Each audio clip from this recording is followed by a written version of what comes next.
네, 2021 오스카 시상식의 베스트 스피치로 우리 윤여정님의 수상 소감을 꼽은 분들이 굉장히 많았다고 하는데, 특히 뉴욕타임즈의 카일 뷰캐넌이라는 기자는 이렇게 트윗을 올렸습니다.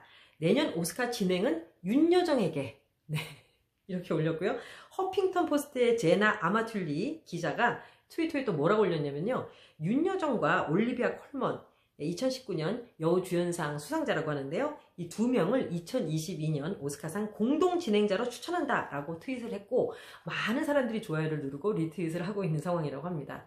이러다가 진짜 우리 윤여정님 내년에 또 2022년에 오스카에서 진행자로 나서지 않을까라는 생각이 듭니다. 충분히 가능하지 않을까 싶어요. 영어도 되시고 또 위트도 있으시고 하니까요. 네, 오스카 수상 소감이 왜 이렇게 화제가 되고 있는지 제가 좀 조목조목 여러분께 알려드리도록 하겠습니다. 아마 어제 제 영상을 보신 분들 많이 계실 것 같은데, 사실 대부분의 어제 그 시상식의 그 수상자들은 뭐 감사하다, 아카데미에 감사하고, 그리고 뭐 감독님께 감사하고, 자기 가족들도 이야기한 사람들도 많이 있었고, 또 영화에 대해서 진지하게 이야기도 했기 때문에 뭐 재밌는 부분 같은 걸 찾아보기 굉장히 힘들었습니다. 그런데 이 윤여정님 말씀하시는 스타일 여러분 보시면 아시겠지만 굉장히 솔직하면서도 어디로 튈지 모르는 그런 또 매력이 있어요. 진짜 그 다음에 무슨 얘기 하시지? 제가 약간 떨릴 정도로, 예, 항상 그 선에서 왔다 갔다 하시면서 이야기를 하시는데, 그 선을 또 살짝 넘진 않으시면서 항상 그것도 잘 또 유지를 하시기 때문에, 네, 많은 분들이 보시면서도 좀 통쾌하면서, 예, 즐겁지 않나 그런 생각이 듭니다. 네, 어제 그 수상 소감 제일 처음에 딱 올라오자마자 윤여정님께서 브래드 피트, finally nice to meet you 라고 인사를 하세요. 그러면서 네, 뭐라고 얘기하시냐면 Where were you while we were filming in Tulsa? 라고 얘기를 하십니다. 그러니까 아마 갑자기 이게 무슨 얘기야? 처음에 갑자기 브래드 피트한테 어디 있었냐? 만나서 반갑다 이렇게 얘기를 하니까 이 상황을 잘 이해를 못 하시는 분들도 계시는 것 같아요. 그리고 브래드 피트의 반응이 굉장히 궁금했는데 브래드 피트도 살짝 놀란 것 같았습니다. 저는 브래드 피트가 굉장히 많이 웃을 줄 알았는데 약간 놀라면서 올라오자마자 본인 얘기를 하니까 좀 놀라신 것 같아요. 이게 어떤 상황이냐면 브래드 피트가 미나리라는 영화의 제작자입니다. 예, 플랜 B라는 엔터테인먼트 회사의 그 제작자, 예, 사장이기 때문에 어떻게 보면 윤여정님을 이미 만났을 거라고 생각하는 분들도 많은데 아마 처음 보시는 것 같아요, 두 분이. 그런 상황에서 윤여정님이 이렇게 유머러스하게 얘기를 하신 거죠. 예, 털사라는 곳에서 촬영할 때 왜 안 나타났었어? 라고 이렇게 얘기를 하신 거예요. 근데 아마 브래드 피트는 약간 찔리는 그런 마음이 있었는지 이렇게 갑자기 이렇게 살짝 이렇게 웃으면서 그냥 이렇게 하고 있더라고요. 근데 털사라는 곳이 이제 제가 참고로 말씀드리면 제가 텍사스 바로 위에 오클라호마라는 곳에 털사라는 곳은 굉장히 좀 황량한 곳입니다. 큰 도시가 아니고 약간 시골 같은 그런 분위기라서 촬영할 때 굉장히 힘드셨다는 그런 이야기 들었습니다. 그러니까 본인들 고생하는데 제작자인 브래드 피트 어디 있었어? 이렇게 물어보신 거예요. 약간 허를 찌르면서. 네, 두 번째로 우리 윤여정님께서는 자신의 이름에 대한 이야기를 하십니다. 자신의 이름이 여정이라는 이름인데 외국인들이 발음을 여정으로 안 하고 여영으로 하거나 유정, 예, 여자를 잘 발음을 못해서 유정으로 발음을 하는 경우가 많다. 하지만 내가 오늘은 특별히 다 forgiven, 용서해 줄게 라고 하시면서 많은 사람들에게 웃음을 자아냈는데요. 저는 사실 이게 윤여정님께서 아시안 차별에 대해서 좀 빗대서 이야기하시지 않았나라는 생각을 해봤습니다. 요즘 이제 미국에서 아시안 헤이트 크라임에 대해서 굉장히 또 이슈가 되고 있는 상황인데요. 이 이야기를 직접적으로 하신 건 아니지만 아시안들이 그 이름이라는 하나의 어떤 고유 명사 가지고도 굉장히 어떤 불이익이나 불편함을 가지고 살아가고 있다는 것을 은연중에 이야기를 하시고 그리고 대범하게 하지만 너희들 용서해 줄게 라고 하신 게 아닌가라는 생각이 들어서 저는 살짝 이렇게 좀 소름이 끼치면서 그 이야기를 들었습니다. 저도 사실 선아라는 이름을 미국인들이 잘 발음을 못해서 숭화 뭐 이렇게 발음을 많이 하는 경우가 있는데 사실 뭐 그렇게 기분 좋은 내용은 아니거든요. 이렇게 작은 거지만 우리가 이렇게 힘든 그런 상황들을 외국에서 많이 겪게 된다라는 거, 아시안으로서 힘든 점이 참 많다라는 것을 이렇게 빗대서 이야기하지 않았나라는 생각을 하게 됐습니다. 네, 그리고 미나리 식구에 대해서 하나하나 그 이름 부르시면서 다 챙겨주시고 나서요. 저는 굉장히 또 감동적이었던 부분이 그 5명의 후보에 대한 이야기를 다시 한번 꺼내신 게 굉장히 또 감동적이었습니다. 이게 뭐 쉬운 것 같지만 사실 어제 수상한 사람 중에서 그 후보에 대해서 얘기한 사람은 거의 없었던 것 같아요.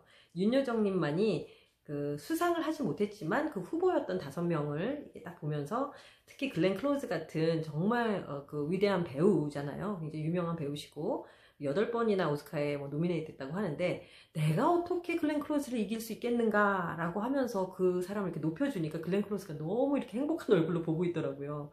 그리고 그 5명 모두 각자의 다른 롤을 연기한 정말 우리는 컴핏할 수 없다. 우리는 경쟁할 수 있는 그런 관계가 아니다. 서로 모두가 위너다 딱 얘기했더니 그 아만다 사이프러드라고 그 예쁜 그 배우가 I love her 하면서 하는 게 이렇게 딱 잡혀가지고 많은 사람이 또 굉장히 훈훈한 느낌이 들었습니다. 예. 우리 윤여정님이 너무 진짜 대배우면서도 멋진 인간이라는 생각이 어제 많이 들었어요. 네, 그리고 저는 개인적으로는 이 부분이 너무 감동적이라서 굉장히 눈물을 많이 흘렸는데요. 윤여정님은 굉장히 가볍게, 그러니까 웃으면서 이야기하셨지만 저는 진짜 너무 감동적이더라고요. Beloved sons, 나의 사랑하는 2 아들 때문에 내가 이 일을 계속 할 수 있었다.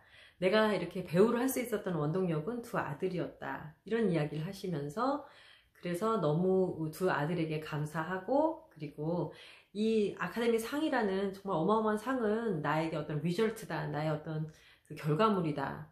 그리고 Mommy works hard 이렇게 웃으시면서 얘기하는데 그게 이렇게 찡하더라고요. 엄마가 열심히 일해서 이렇게 멋있는 상을 탔어. 얼마나 자랑스러운 어머니입니까? 제가 아마 2 아들이었으면 펑펑 울었을 것 같은데요.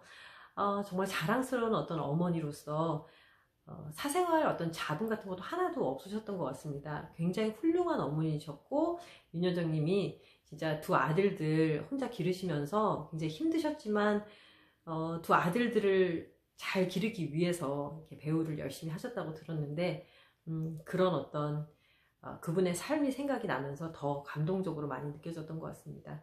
그리고 저도 저런 정말 자랑스러운 엄마가 돼야겠다라는 생각도 들었습니다. 네, 그리고 저는 마무리를 어떻게 하실지가 굉장히 궁금했는데 또 예상하지 못한 쪽으로 마무리를 하셨습니다. 자신의 첫 번째 영화인 화녀라는 영화를 김기영 감독이랑 1971년에 찍으셨다고 하는데 이 영화로 뭐 청룡영화상 여우주연상뿐만 아니라 산체스 국제영화제에서도 여우주연상을 받으셨다고 하는데 그런 이야기를 뭐 세세하게 하시진 않았지만 자신의 첫 번째 영화를 찍었던 지니어스 디렉터인 정말 천재 감독인 김기영 감독이 만약에 살아있다면 지금은 돌아가신 것 같은데요. 살아 계시다면 아마 이 상을 받은 걸 누구보다 기뻐했을 거다라는 이야기를 하셨습니다. 뭐랄까요, 그 55년의 연기 인생을 사셨다고 제가 들었는데 66년부터 윤여정님께서 연극으로 연기를 시작을 해서 71년에 화녀라는 그 영화를 처음에 찍으면서 이제 그 영화인으로서 계속해서 이제 연기를 하신 건데요. 그 오랜 세월을 그냥 딱 한마디로 이렇게 축약하는 느낌도 들었고 그리고 실제로 그 김기영이라는 감독이 도대체 어떤 감독인가 라는 궁금증이 일어서 저도 좀 찾아봤습니다. 그랬더니 정말 천재 감독이라고 굉장히 유명하신 감독이더라고요. 아마 그 많은 수많은 세월을 그냥 함축적으로 나타내는 그런 의미가 있지 않았을까라는 생각도 들고 또 김기영 화백님 감독님이 실제로 정말 살아계신다면 와 어땠을까라는 생각을 저도 하게 되었습니다. 그래서인지 모르겠는데 그 여우주연상 타신 그 기념으로 해서 이번에 그 김기영 감독의 화녀라는 작품이 다시 또 CGV에서 재상영될 거라고 하는데 여러분 시간 있으시면 가서 보시는 것도 좋을 것 같습니다. 저도 굉장히 궁금하더라고요. 네, 어쨌든 이렇게 멋진 마무리로 또 이야기를 하시면서 마지막에 한마디 또 재밌게 얘기하셨죠? Am I doing right? 나 잘한 거야? 오늘 잘했나? 하면서 이렇게 나오시는데 너무 웃겼어요. 아유 정말 마지막까지 우리 윤여정님이 무슨 얘기를 할지 막 이게 상상이 안 가면서 너무너무 재밌으면서 그리고 남을 집중하게 만드는 그런 힘이 있는 진짜 매력 있는 사람이에요. 윤여정님이 정말 매력 있는 사람이기 때문에 매력 있는 배우가 됐구나라는 걸 알 수 있는 그런 수상 소감이었던 것 같습니다. 우리 윤여정님 앞으로도 정말 승승장구하시고 90살까지 100살까지 진짜 너무너무 멋진 배우로 대배우로 우리 대한민국을 빛내주시기를 바랍니다. 윤여정님 너무너무 감사하고 화이팅입니다. 오래오래 건강하세요.